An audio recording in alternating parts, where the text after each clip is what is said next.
Welcome to the Affluent Sales Minute. Have you ever had the feeling that your sales pitch just wasn't working, or that you could probably fine-tune it and improve it a little? Well, we've all been there. Well, the reality is there's simple things you can do to really turn your sales pitch into a conversation that sells for you. Harvard Business Review just had this terrific article in their May-June 2018 edition called The Surprising Power of Questions. And they cited research studies that showed the positive impact that questions had into the sales conversation. But really, this is nothing new. I mean, Dale Carnegie in his seminal book, How to Win Friends and Influence People, had talked about this years ago. I mean, his sage advice was, number one, be a good listener. And then secondly, learn how to ask questions that the other person enjoys answering. Sounds kind of simple, but more than 80 years later, very few people seem to have mastered his sage advice.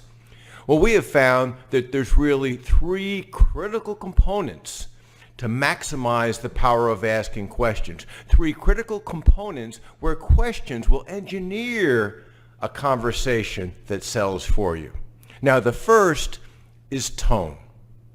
Your tone needs to be conversational. It needs to be casual. Not the staccato business tone, but a casual conversation. A casual tone, it just puts people at ease. Secondly, sequencing. Your questions need to be sequenced throughout the conversation. This is not an interrogation. Now, here's the beauty. When you follow Carnegie's advice and you're really listening to the answers of these questions people enjoy responding to, well, then you're going to comment, and from that comment, you're more than likely going to ask a relevant follow-up question. You see, the sequencing is natural then, which leads us to the third component, the follow-up question.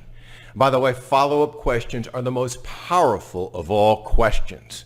Why? Because it signals that you're listening, that you care, and that you're interested in hearing more.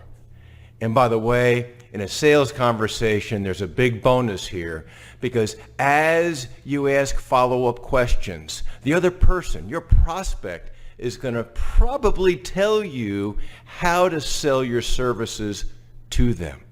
Now, top performers listen more, they speak less, and they maximize the power of asking questions. So remember, tone, sequencing, and mastering the power of follow-up questions.